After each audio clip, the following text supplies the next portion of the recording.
frères dans le Christ, bonjour et bienvenue à sa méditation en ce jeudi de la 29e semaine. Le texte de l'évangile que nous lisons aujourd'hui est un peu difficile à gober, à digérer. Pourquoi? Parce qu'il semble mettre en contradiction les paroles de Jésus avec lui-même. Aujourd'hui, il dit en effet, je ne suis pas venu apporter la paix, mais la division. Je fais noter ce qui est intéressant, il ne dit pas apporter la guerre.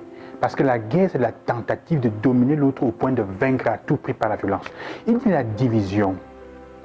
Quand il y a quelques semaines, il disait en fait à ceux qu'il a envoyés en mission que dans chaque maison où vous entrez, dites que la paix soit dans cette maison. Vous souhaitez la paix. Pour comprendre bien ce texte, il faut se rendre compte qu'après la résurrection, Jésus dit « Je vous donne ma paix, mais pas à la manière du monde. Je vous donne la paix, pas à la manière du monde, ma paix. » La paix du monde, de quoi elle est-elle faite? Elle est faite d'une tentative de penser qu'il y a la paix parce que tout le monde pense de la même façon. Que la paix, en fait, signifie que tout le monde soit en train de voir les choses du même point de vue. Et c'est pour ça qu'on va utiliser la guerre, parce qu'en fait, la paix pour le monde, c'est le résultat de quelqu'un qui l'impose par la force. C'est pour ça qu'il y a des pays qui se font gendarmes du monde et qui décident comment mettre la paix et on finit par faire la guerre. Donc avec les armes, obliger les gens à penser comme moi, à être sous un même régime. Jésus dit en fait, ce n'est pas ça. Mais il commence par dire, pour bien comprendre cette dimension, il faut comprendre ce qu'il dit avant. Quand il dit, je suis venu apporter un feu et j'ai hâte qu'il brûle ce feu. Quand on sait que là-bas, dans la Bible, le feu est le symbole de l'Esprit Saint, le symbole de l'amour, de la passion, de cet amour passionnel. Et il dit, j'ai hâte qu'il brûle, j'ai hâte de voir que l'amour consume le monde, qu'il consume les impuretés et tout ce qu'il y a. Et je veux déjà vivre ce baptême de l'amour consumant qui va consumer. Excusez-moi le terme. Donc, et ce sera sur la croix où il va se laisser consumer par l'amour du Père et il va offrir au monde la manière, comment il de vivre avec la passion de l'amour. Jésus en fait dit ça. Et il fait comprendre que c'est ça le but. Qui vit avec passion l'amour et qui l'offre, la paix qu'il apporte, il y a toujours la division. Ça veut dire qu'il y a une séparation. On ne peut pas penser de la même manière. Le père contre le fils, la fille contre la mère, la belle-fille contre la belle-mère, et ainsi de suite. On n'aura jamais les mêmes idées. On est toujours différents. Embrasser le Christ et embrasser la parole de Dieu, comment dire, ça réveille ce que Paul disait dans le ventre, une passion pour la parole qui est un feu qui te brûle, que tu ne peux pas ne pas parler. Mais aussi, ça fait sortir les différences et les diversités qu'on a. Parce qu'on ne peut pas exprimer de la même manière. Quand tu embrasses la parole, Dieu te change. Tu ne peux plus être le même. Et quand tu as quelqu'un au milieu dans ta famille qui est embrassé avec sérénité et force la parole de Dieu, elle met toutes les relations en jeu et tout le monde en question. Même ceux qui ne le veulent pas. La paix, c'est donc quoi? La paix n'est pas absence de conflit. C'est ce que je veux dire. Au contraire, la paix est la capacité de porter un équilibre dans le conflit. Là où il y a la passion, il y aura toujours des conflits.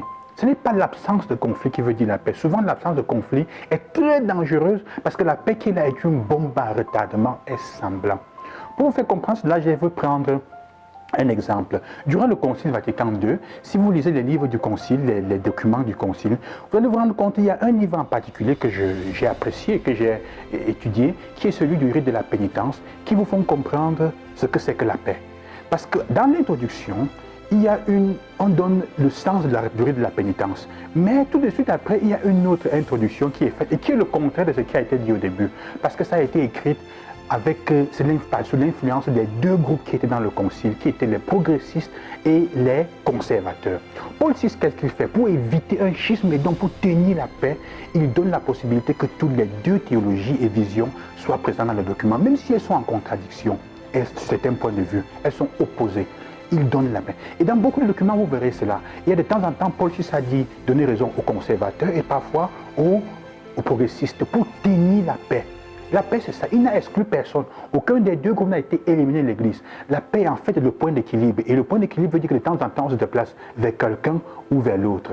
Il y a toujours un conflit parce qu'on est en continue évolution. Ceux qui veulent éliminer le conflit sont des gens qui veulent une humanité qui est prisonnière de tout. C'est ça en fait la paix. Et à nous-mêmes aussi, pour vivre cette paix, il faut apprendre à sortir de certaines situations de mort.